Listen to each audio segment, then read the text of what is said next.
problem, and we hope that, and we are sure that this is going to make a very strong positive impact on the field, not only for the technological innovation but also the innovation in terms of how we are going to deliver this solution, because we want to partner with the Safai Karamchari agencies, cooperatives, and they are the primary owners, so it is at no cost to them, and they can build their revenues and business on this. But the solution is developed with the help of government, industry, CSR funding by a startup and delivered to them, where we as IIT Madras are catalyzing and overseeing the whole.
Good evening, sir.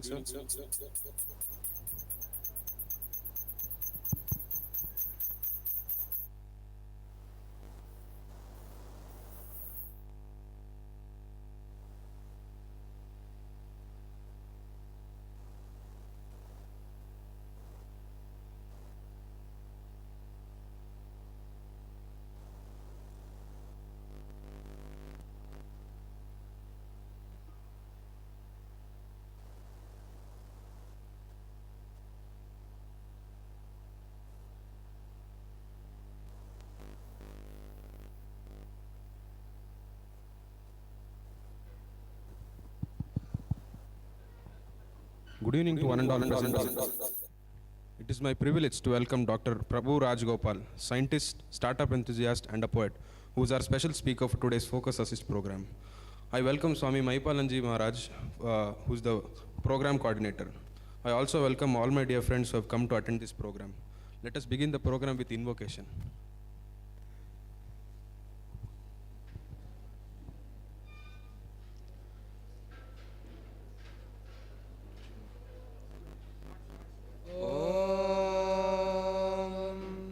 Shri Gurubhyo Namaha Harihi Om यश्चन्दसां वृषभो विश्वरूपः छन्दोभ्योऽध्यमृतात् सम्बभूव समेन्द्रो मेधया स्पृणोतु अमृतस्य देवधारणो भूयासं शरीरं मे विचर्षणं जिह्वा मे मधुमत्तमा कर्णाभ्यां भूरिविश्रुवं ब्रह्मणकोशोऽसि मेधया पिहितः श्रुतं मे गोपाय ॐ शान्ति शान्ति शान्तिः हरिः ॐ.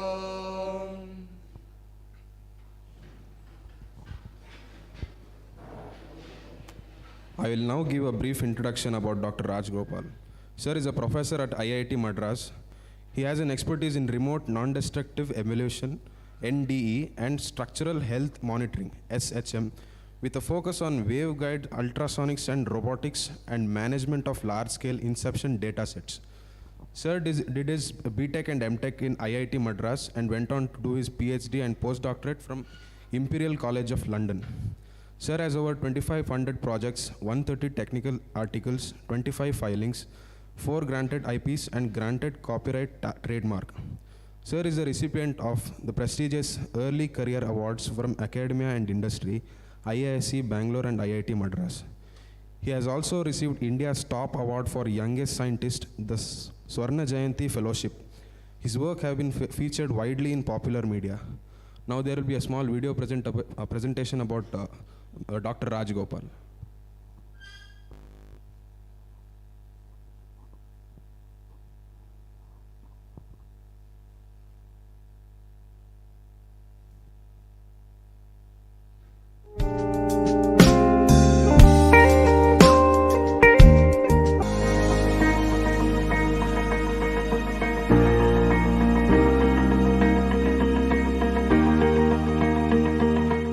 Hello, I am Prabhu Rajagopal, a professor in the Department of Mechanical Engineering at IIT Madras.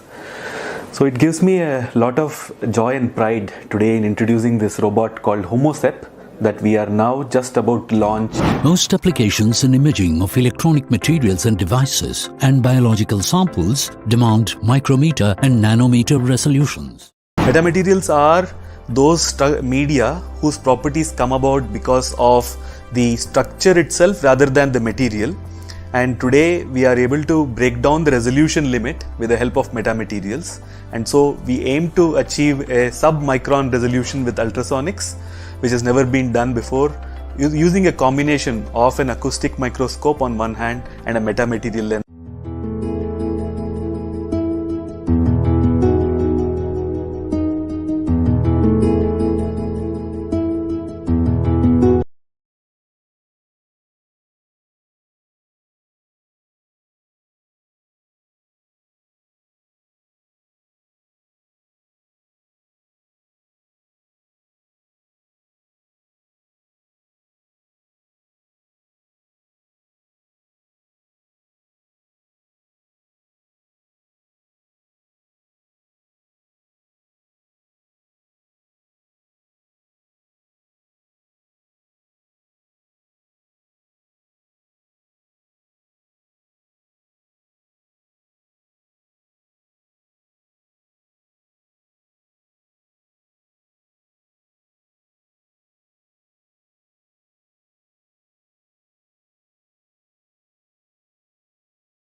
Sir, I do think that you got to know various activities and workshops which is conducted in our school. And I also think that everybody loved the video and presentation about the Dr. Rajagopal. So I request you to give a big round of applause to him.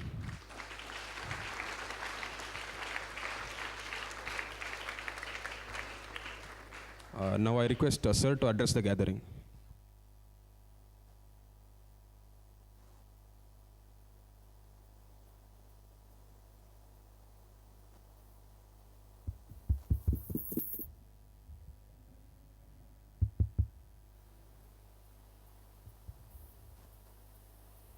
Hello.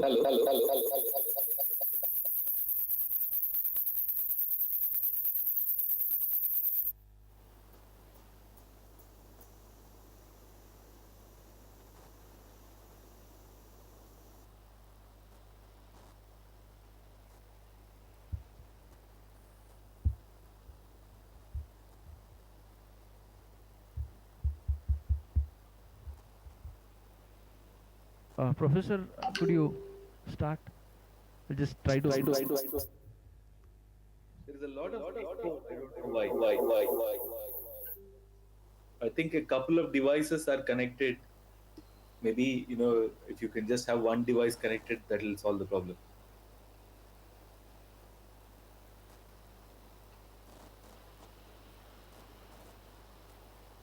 So are you all able to see me clearly and see my slides as well now?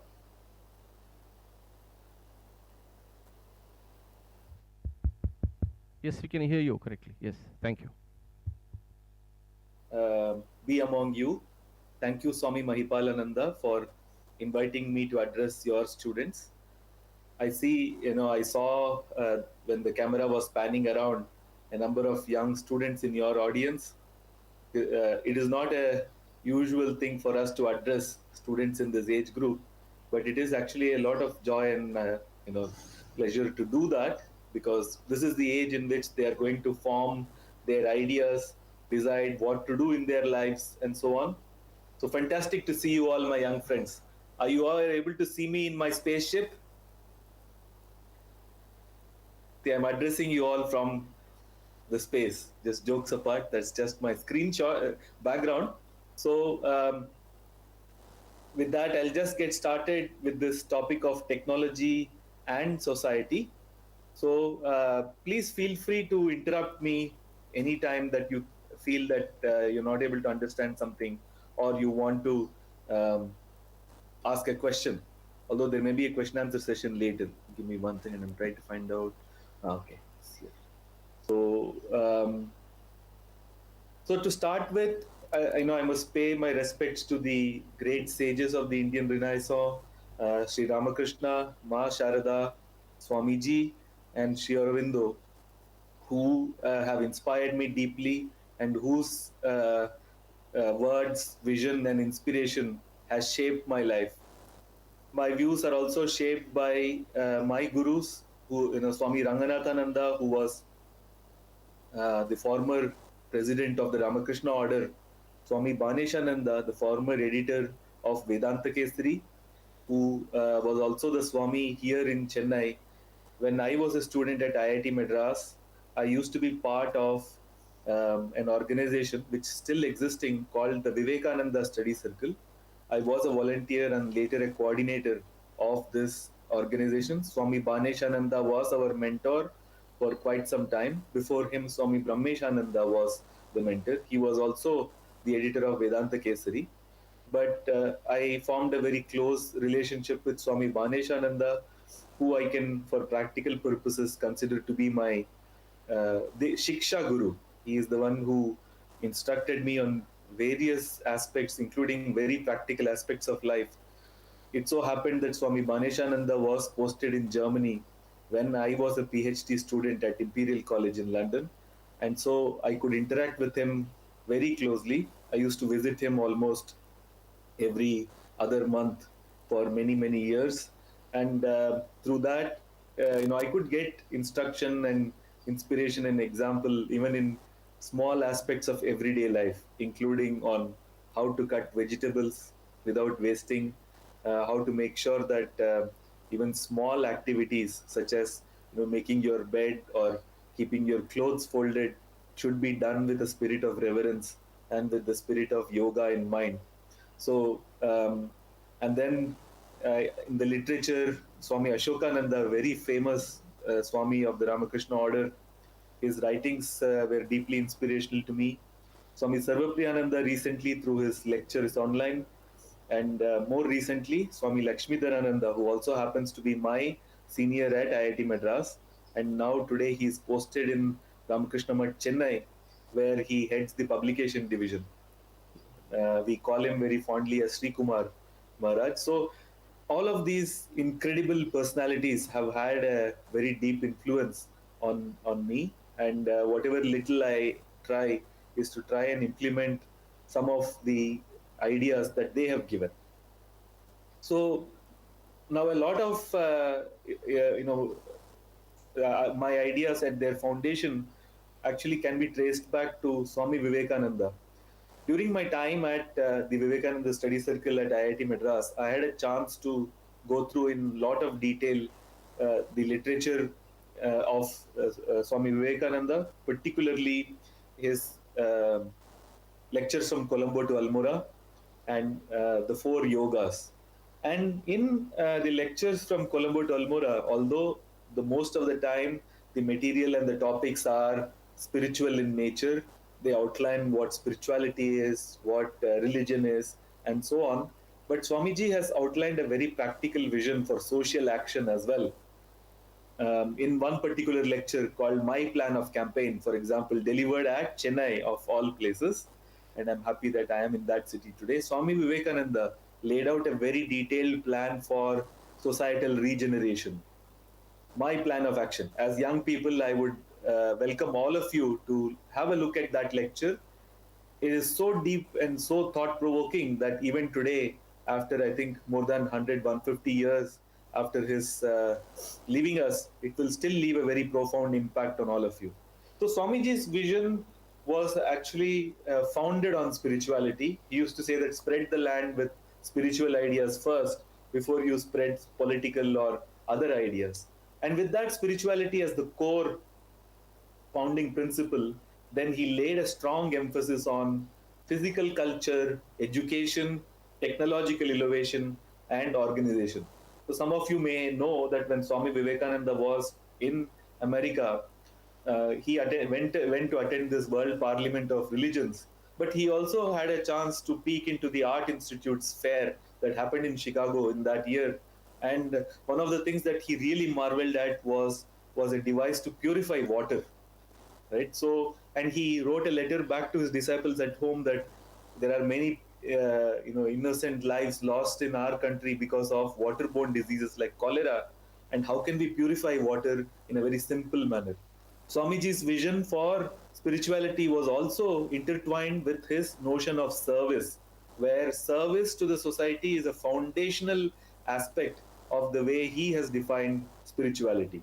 So in fact, he used to say that he wanted to create a band of sannyasis who would go around and teach people spirituality, of course, but at the same time also teach them very practical aspects of science and technology. He would say they would carry a globe, a map, a magnet, and these kinds of things with which they could impart technological education to people. So technology and innovation were very, very close to his heart. And in his grand vision and scheme of action, the service to society is actually no different from service to God, as emphasized in his famous statement, that is, Jiva is Shiva, serving man is equal to serving God. So in the whole of spirituality, to me, there is no more powerful statement than that, to be able to realize that, to look around and see that we are in a society and we need to be of service to our fellow human beings. Some of you are very young, so these kinds of statements may sound very profound to you, but I would encourage you, there is no time higher than now for you to ponder over these truths, which are deeply transformational in our life. A lot of the problems of our society, if you look very carefully, boil down to just one thing, that many of us don't seem to be caring for our wider society and world at large. We are very good individuals, we are very good as family members, as community members, as clan members. But our duties seem to be ending over there. Swami Vivekananda's, great call, sometimes people call him a patriot monk and so on, but his patriotism was not the kind of parochial patriotism that is manifested sometimes. His patriotism was also rooted in this concept of service. Our land, our country, Bharat, is great because this is the society that has upheld this knowledge of truth through the millennium, through the centuries. So our society that has upheld these truths must be regenerated and protected so that the mankind can be served. So that is his view as such. And his idea was that every one of us should wake up out of our smug negligence of our surroundings. One of his very poignant statements that stayed very deep in me concerns this his idea of patriotism. Again, given in this book called Lectures from Colombo to Almora, where he says, "Are you a patriot? Then, if so, I'm not going to exactly give that statement, but I'll sort of give you bits and pieces of it." Is he says, does this idea that this was the land of gods and sages, right? And and this was that land, but today it is the descendants of those people are living as next door neighbors to people who are utterly destitute. They have utterly no means of taking care of themselves, right? So does this idea go into you? Has it become one with your heartbeat? Does it pulse in your blood? Then he says, if so, that is your first step towards being a patriot. That is, can you look at above your own individual, family, community, clan life and look at society as a large and see whether there is, you can do something out there. So that is his vision. And if you look at it, Indian technological development by and large has followed this kind of template. We have a very large space program. All of you are proud that, including us here, that we are on the moon today. We are on the South Pole. There are very few countries in the world that have achieved this. And imagine this is a country that 70 years ago was desperately destitute and poor. We had nothing, in our country, and from there we have grown to become who we are. But the major part of our space program actually has to do with our own society. Our satellites are up there to predict the weather. They are up there to predict meteorology. They are up there to predict when it is going to rain, when are we going to have a cyclone, when are we going to have a tsunami. Some of you are too young here. The older among us remember that in the 70s and 80s, cyclones used to cause enormous damage to the people. Today, those kinds of damages are things of the past because our space program, among other things, actually is able to give us very accurate predictions of rainfall, cyclones, and tsunamis, right? So we have our nuclear program. There is, of course, the military use for it. But today, India is generating a large amount of our civilian power requirements of nuclear power plants, right? And it is from our nuclear power program that we have got dual use technologies. Some of you may or may not remember that some of the first television sets in this country were produced by a company called Electronics Corporation of India Limited. Now, ECIL was set up to serve the nuclear industry as such. Our first computers came out from the Bhabha Atomic Research Center, so from the nuclear research. Even down to the fact that things like the Jaipur leg also came from research on composites, which were actually originally studied in the context of missiles. So everything that we do in this country has a social backdrop to it. At the start of our independence, we were very poor. There was not a lot of food available for many people. Famines, we were just coming out of a time when famines were very common. The first scientific experiment in this country was two things. One was the milk revolution. You would have heard of this milk revolution. What it is was a scientific way of breeding cows, breeding cattle in such a way that you reduce the diseases, you reduce the malnourishment in cows, and increase their productivity.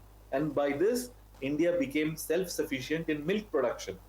Yesterday, I had a chance to interact with one of our IIT Madras startups called Stellabs.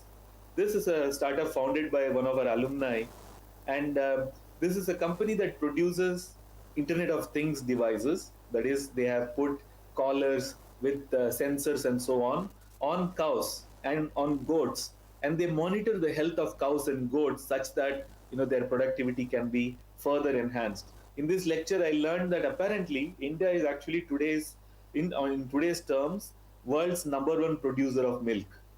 Now imagine, in 1947, we were a malnourished country, malnutrition country. From there to become the number one producer of milk. Apparently, even in the United States of America, although the second is a distant second, their production of milk is nearly half that our production of milk. And we are very proud that we treat our cows humanely.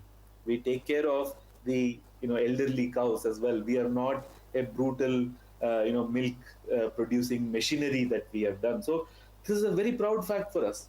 But please understand that this was mediated by a scientific revolution. The milk revolution, at its heart, was technology applied for a social cause. Similarly, the agricultural revolution. Today, we don't hear of food shortages.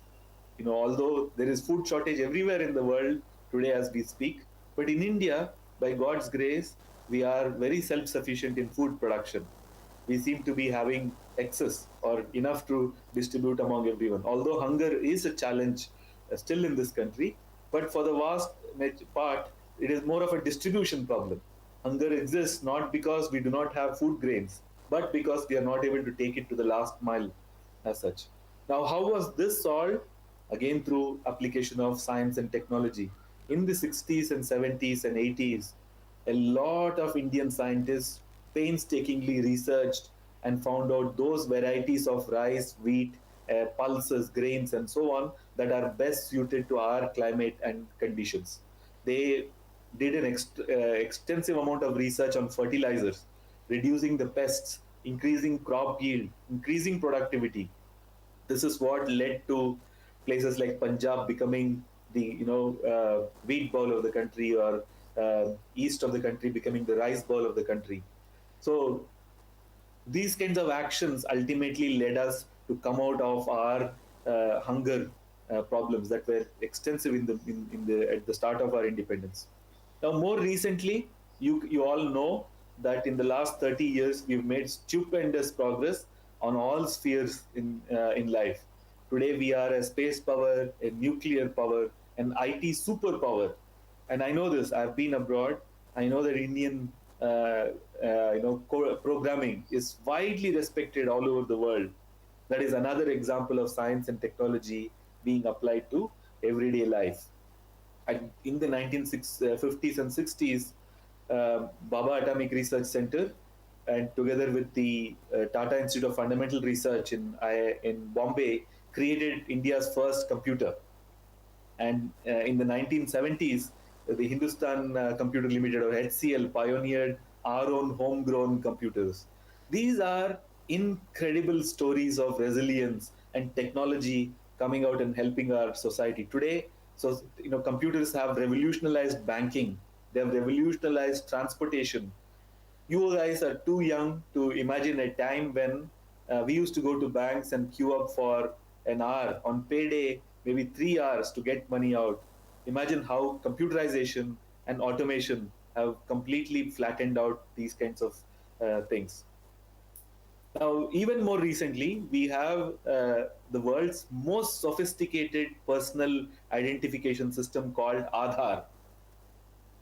I have been across the world, and I can say, without any hesitation, that Aadhaar is one of the most revolutionizing technologies anywhere in the world. A lot of countries across the world appreciate what we have done with Aadhaar. Managing a personal identity database like this requires a vast amount of computing interventions in the background. you require a sophisticated set of instruments that are cheaply available, first of all, to gather biometric data on the front end. On the back end, all of this information has to be put into registers, electronic registers, and then stored securely and remotely on servers in a way in which this data is easily retrievable and reusable, and then in a safe and secure manner without the data being hacked, without the data being put to insecurity in any manner. This Aadhaar database is the reason why we could roll out the world's most successful vaccination campaign when COVID-19 hit us. COVID-19, as you would know, was one of the most devastating disasters that mankind has seen since the Second World War.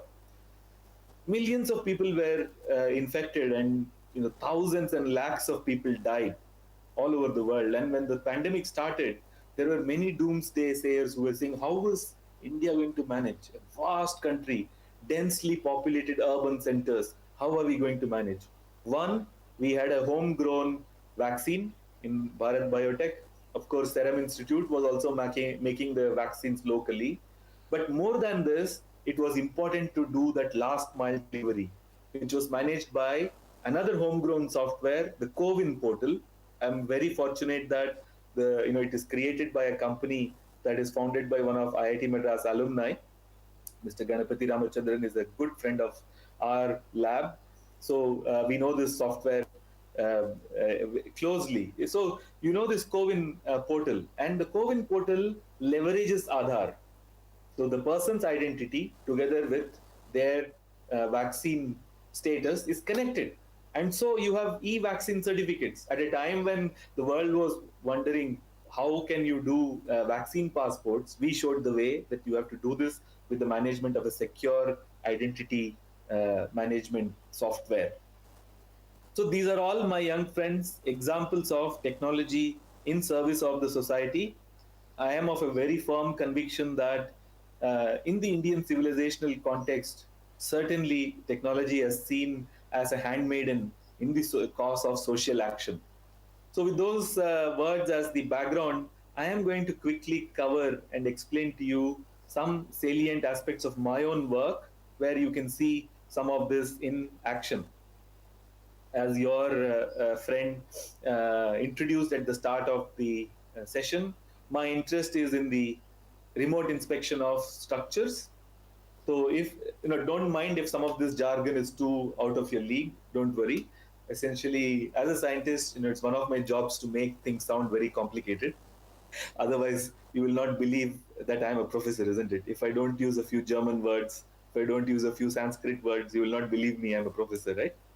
That's why sometimes you have to make things complicated.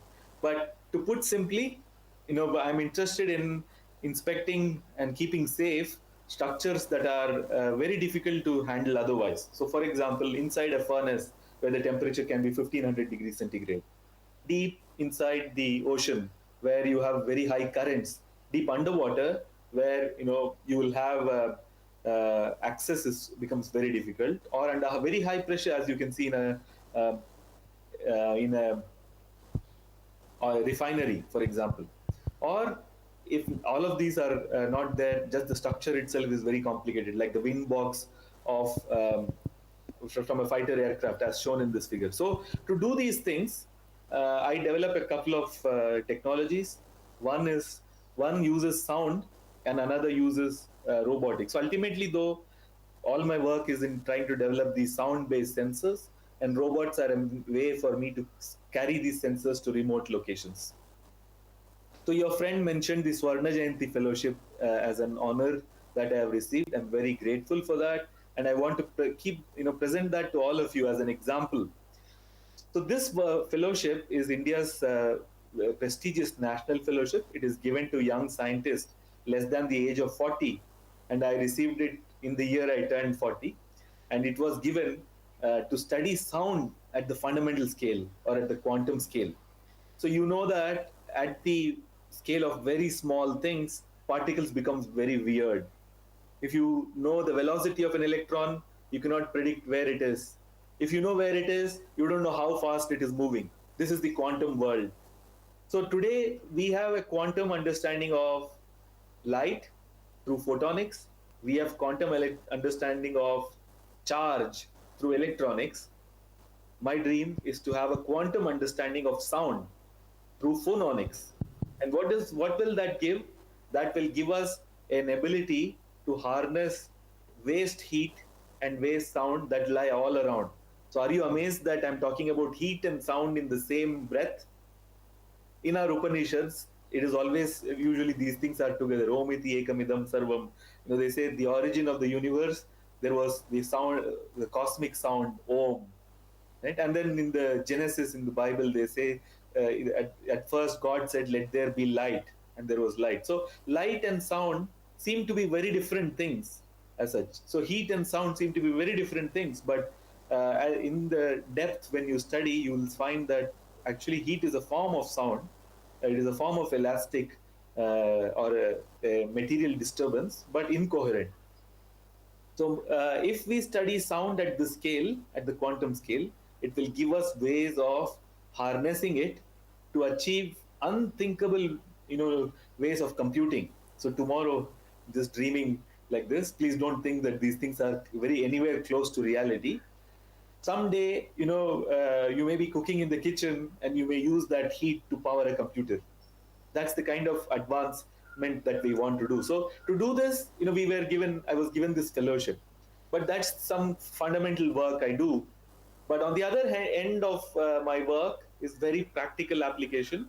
And there are only a few scientists who like to work with this kind of breadth. Usually, this is called I'll flash the technology readiness levels as such. So there is now a very well-established way of mapping out how ready a technology is to field application. If you have only concepts or laboratory studies, it is TRL 1 to 3. On the other hand, if you have solutions that are very close to the field, they are TRL 7 to 9. So you see my sound device, which is there on top right, um, this is what I am studying to produce a particle of sound. Just like today we can have a particle of light, which is a photon or an electron. I want to produce a phonon. So that's at one end. On the other hand, you have robots that are used for various applications. I'm going to talk about a couple of these applications today. So I'm very interested in technology translation. So the technologies that are at the higher end of the readiness level are being rolled out through startups that come out of my own lab. Many of them are headed by my former students, and they are all trying to take these solutions and deploy them in society and in industry. Planis, for example, is inspecting all the bridges and dams in this country. All the river crossings of roads and rail bridges have corrosion and other defects, which are not easy to inspect because you need to get into the water, and they're doing robotic inspection for this. And are some examples of Planis robots. There's a series of robots here. So you would have heard of dam bursts every now and then. Even recently, when there was an earthquake in Algeria, right? There was a dam that burst, and thousands of people were killed. So these robots help to keep these dams safe, tell us about cracks beforehand, and how to keep them well maintained, so that when an event happens, such kinds of disasters don't follow. Then Solinas is a company that I'm going to talk about a lot. That's a company that works on robotic solutions for eliminating manual scavenging. So while I myself am one of the scientists who works at the cutting edge of quantum and so on, it seems to be a huge cruelty for me that we are a country that can produce weapons, that can send probes to Moon and Mars, that have missiles that can hit far out and so on. Still, we send young people to die in sewers and gutters. 6 years ago, a very young lady came to me together with her community members, a lady called Nagamma. She lost her husband to this cruel practice of manual scavenging. She was just married for a couple of years. One evening, her husband went out to clean a septic tank. He didn't tell her. And next morning, his colleagues came and said he's dead. So septic tanks can have poisonous gases in them. The environment is corrosive. You can have skin diseases. You can have loss of eyesight. You can have loss of hair and so on due to this kind of environment. So when Nagama came to me 6 or 7 years ago, I felt helpless because I am working on advanced technologies, quantum, space, nuclear, and so on, but I had no solution to it. So at that time, we had neither funding nor I did have any student, nor did I even know what is the problem I was up against. And just as luck would have it, COVID was also struck at that time. So in those dark days, it was Swamiji's ideas that inspired me very deeply. And I felt that somebody must stick through and try to find a solution to this problem. And how was this problem found? It was done in a series of stages. I'll go through those stages for you.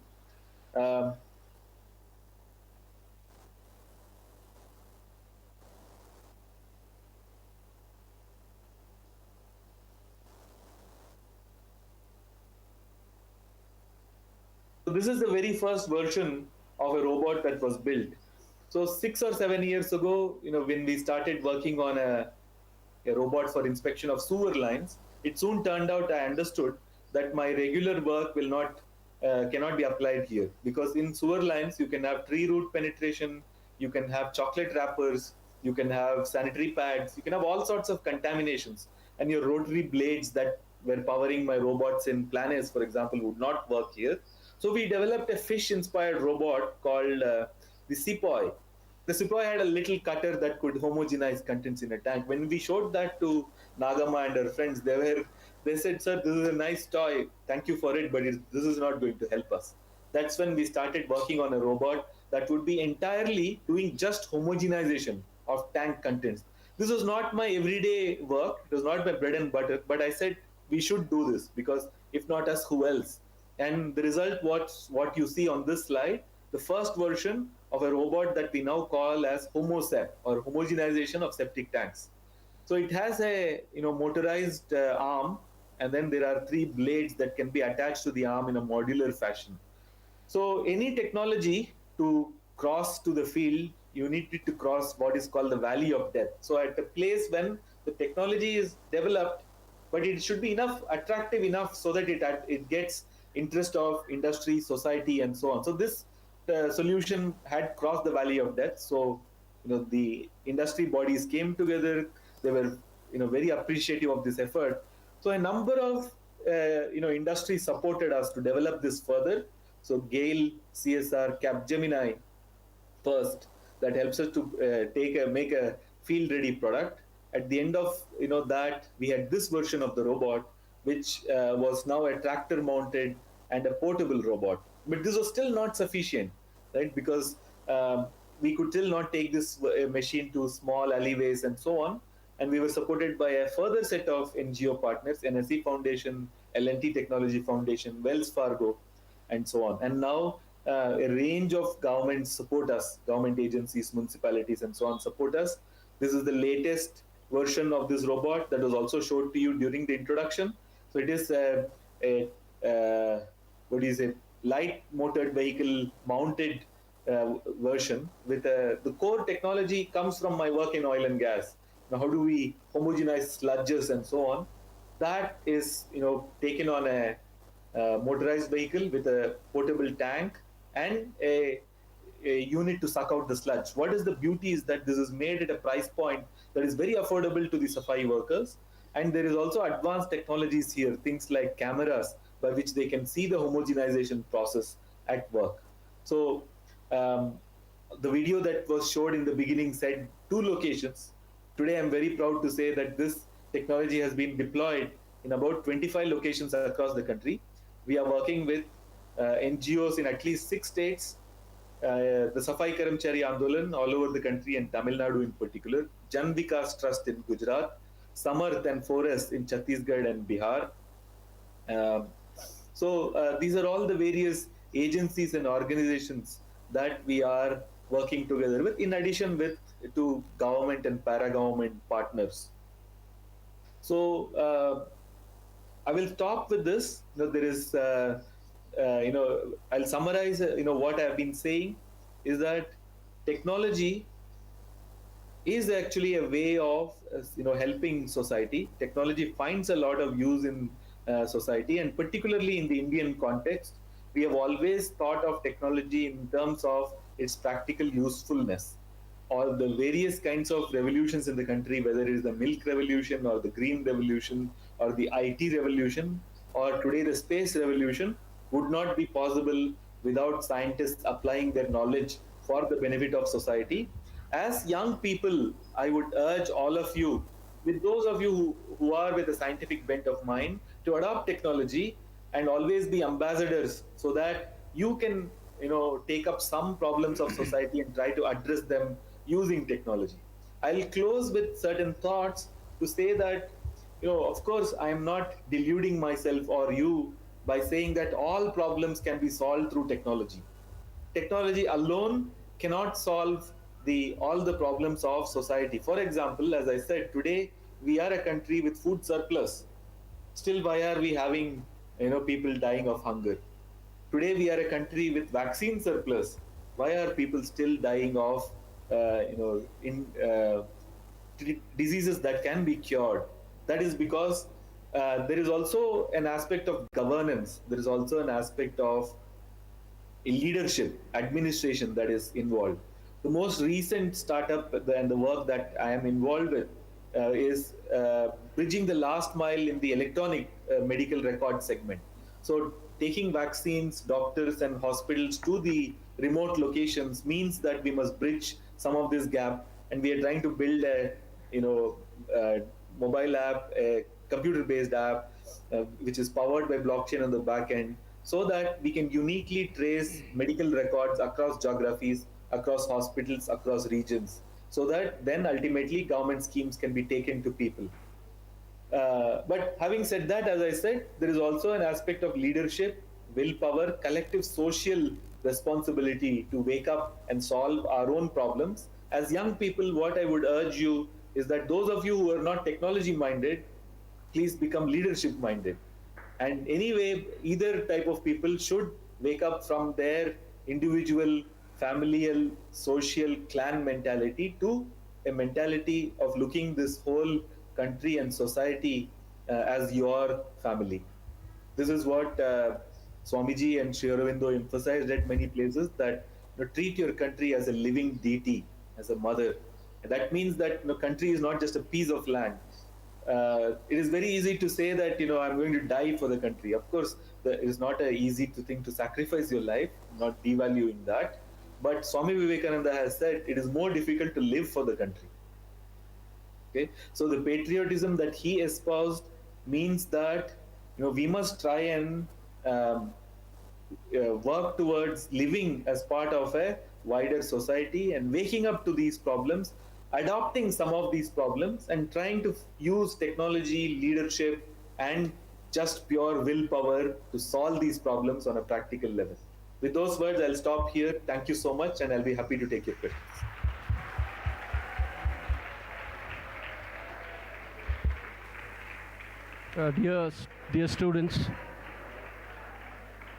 Dear students, we thank Professor Rajagopal for sharing his insights with all of us. So let's begin this Q&A. But before I pass it on the baton to the audience, I have a couple of questions, probably some points which I want to ask him. So I start with the professor's initiative towards the connect with students and services. I'm also proud to share with him that the Ramakrishna Mission has brought in a lot of initiatives at this particular level to connect the students with the society. We have got initiatives like the Friends of Poor, where student volunteers are taken on a regular basis to the blighted areas nearby, where they can share their skills, share their learnings with the very deprived community. Also, they share their resources with them. So these are some of the things where we want to bring this aspect of service at a very grassroots level. I'm also thankful that you have thrown light from the platform which you are. So I'm sure that the students are inspired much and will definitely do more. This is one thing. And of course, regarding leadership and communication, we do have a lot of initiatives, as you have all seen. And the programs which you are seeing right now is a student-led program. What we are here is a student-led program. The regular academic curricula happens in the school hours. So the hours with the students work, I think this is very important for them to channelize their time and resources where they get to meet people like you and learn apart from their school education. So I pass the baton to them, and I hope students are ready with their questions. I think it's 5:55 now. We can go up till 6:10. So that's the time limit which we have got. So over to you, so much, Swami. Anmol. Thank you.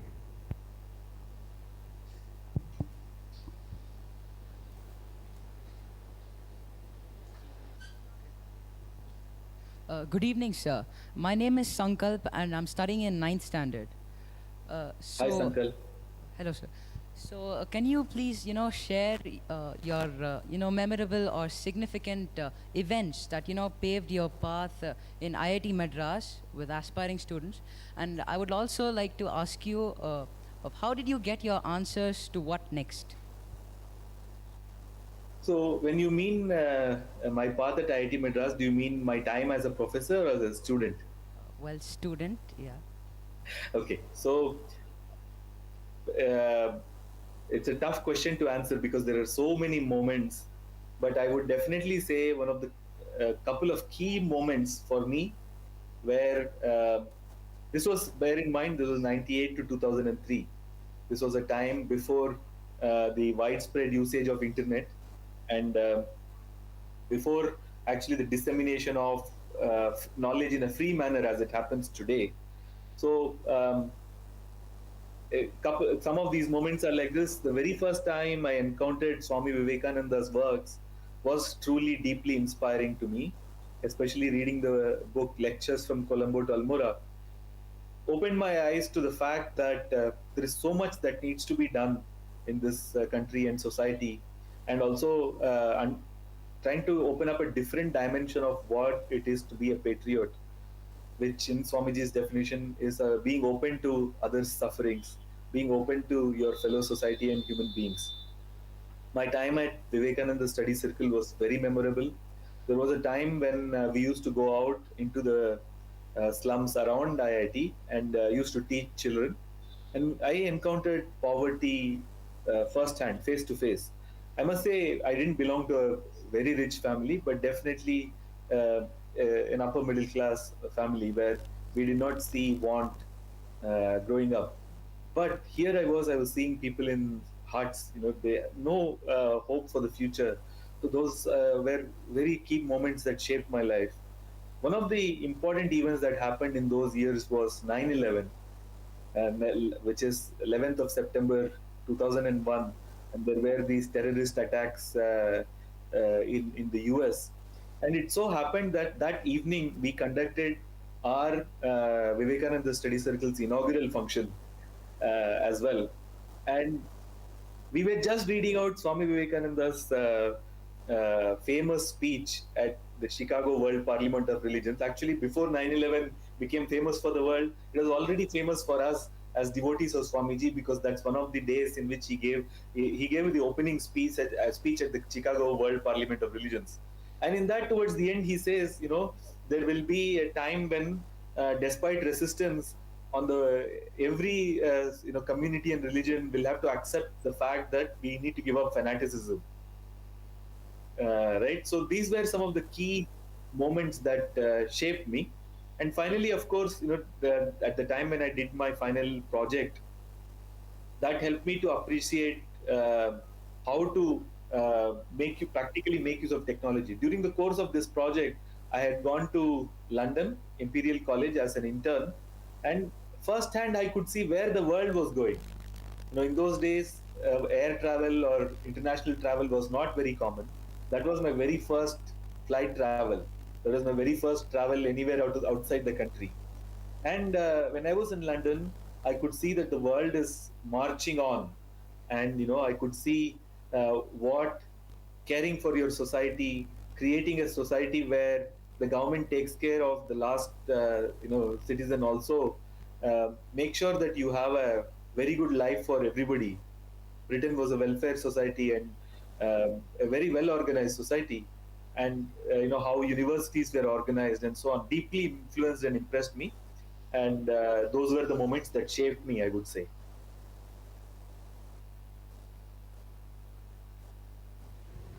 So my name is Samath, and I want to ask you that what are some recent developments or breakthroughs that in your field that you find particularly exciting, sir?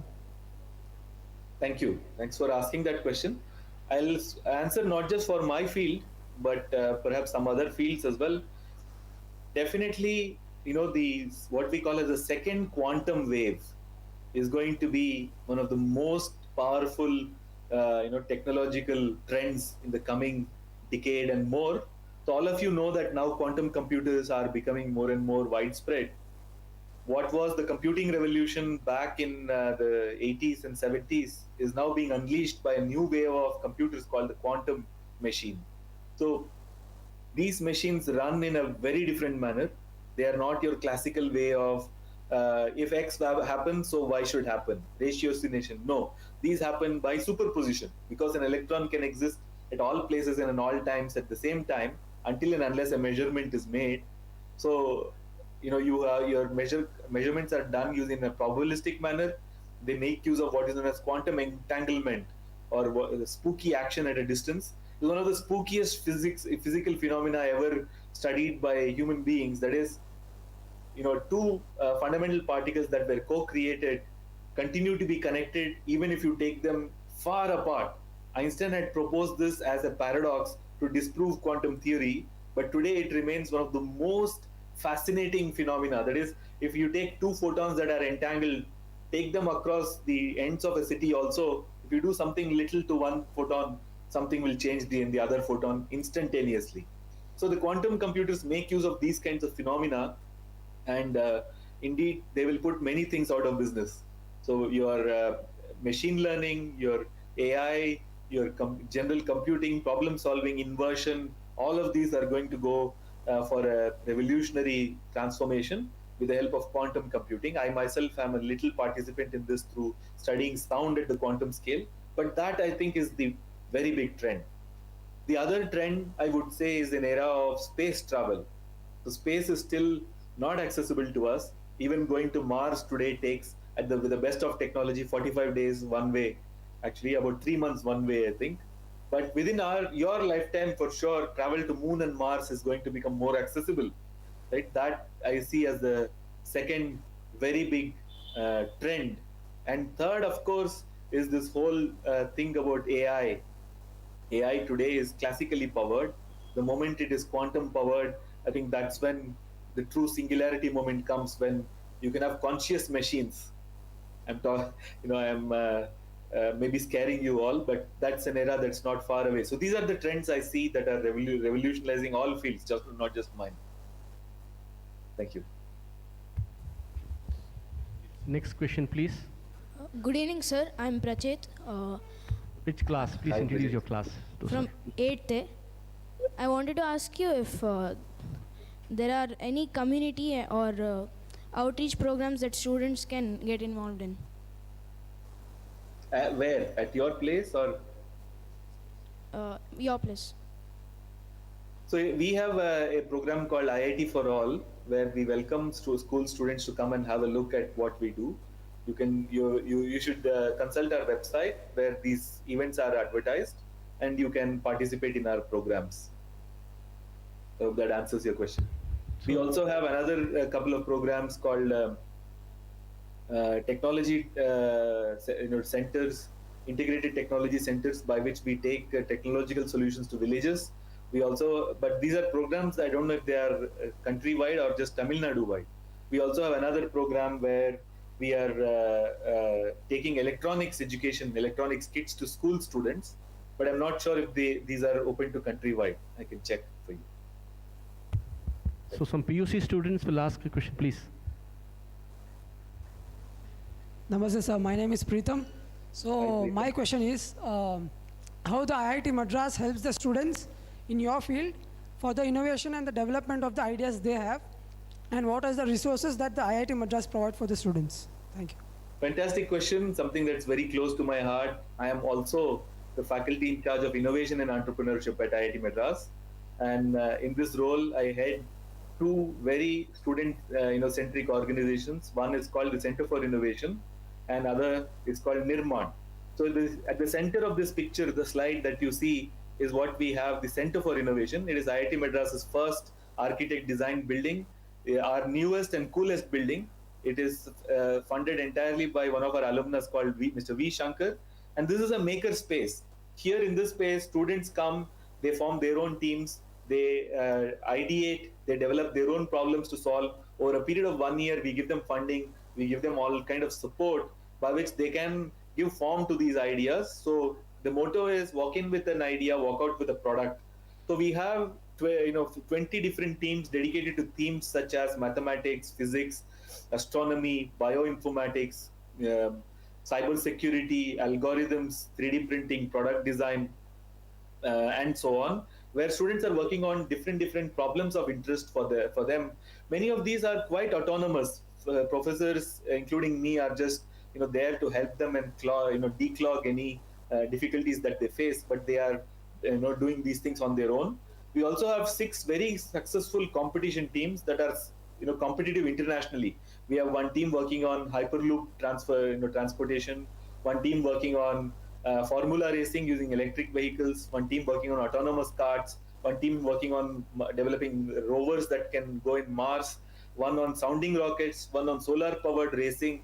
So these are all teams that are placed within top 10 internationally across competitions. So the CFI is the place where students can learn about innovation, cultivate their innovative sense, and and the only way to cultivate innovation ultimately is by practicing it. I have a series of sutras called the Innovation Sutras, which I am now serializing in the India Today. Just Google my name, look for India Innovation Sutras, you will find them. So these are all sutras that are developed from our own practice as such. How doing things for the fun of it, getting together, working across boundaries, working without heat to impact and so on, and doing something in practice and combining that with deep understanding. These are ways in which innovation can be fostered.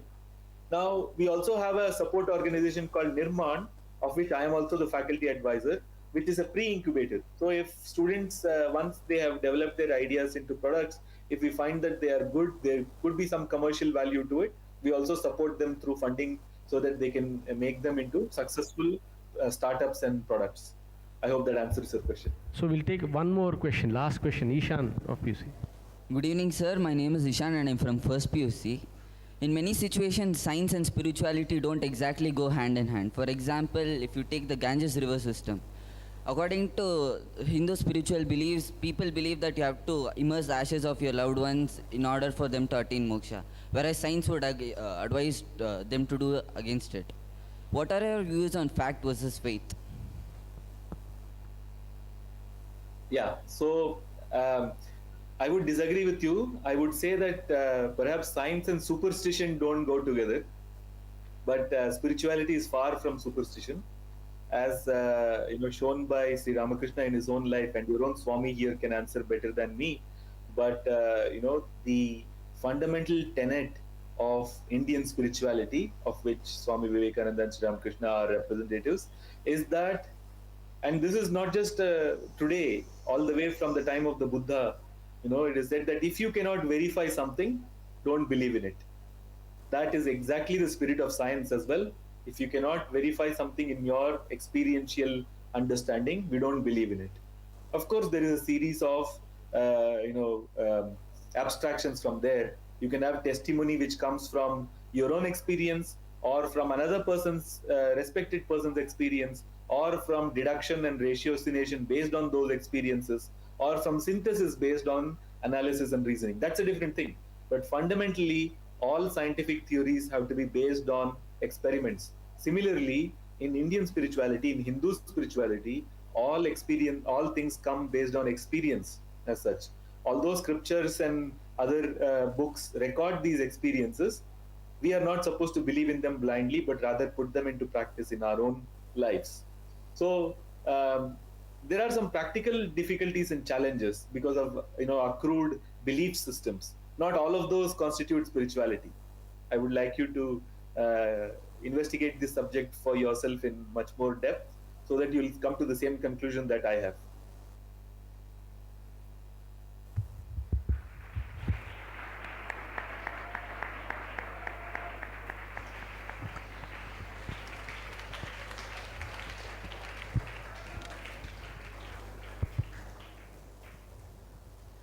Thank you, sir. It was a wonderful session. I hope everybody is inspired by it. Coming to the synopsis part, sir talked about his senior influencer in Ramakrishna Mutt, like Swami Ashokananda, Baneshananda, and etc. And he also emphasized and talked about Swamiji's vision You for are social muted. action. I'm not able to hear you. Sorry, sir. Okay. And he also talked about and explained in detail about the contribution of technology to agro, service, and communication and health industries.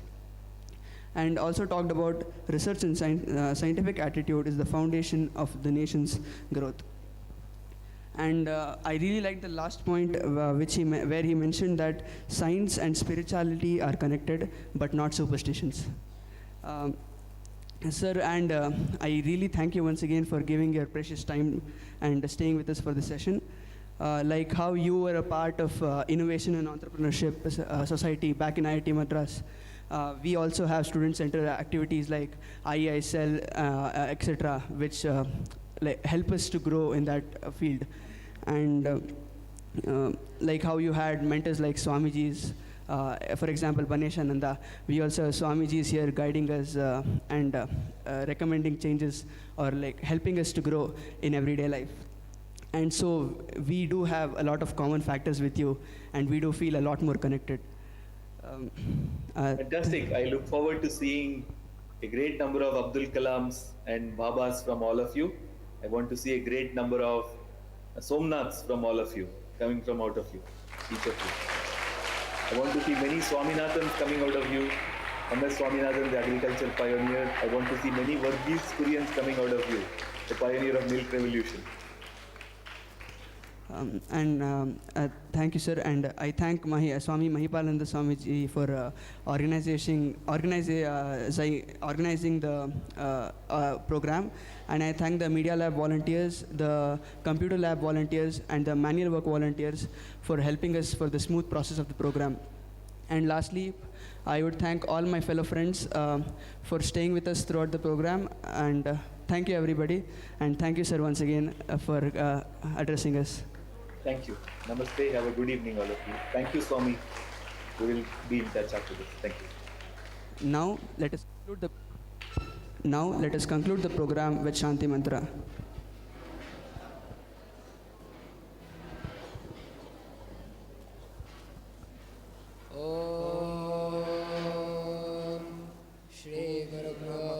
पूर्णमदः पूर्णमिदं पूर्णात् पूर्णमुदच्यते पूर्णस्य पूर्णमादाय पूर्णमेवावशिष्यते ॐ शान्ति शान्ति शान्तिः हरिः ॐ तत्सत् श्रीरामकृष्णार्पणमस्तु।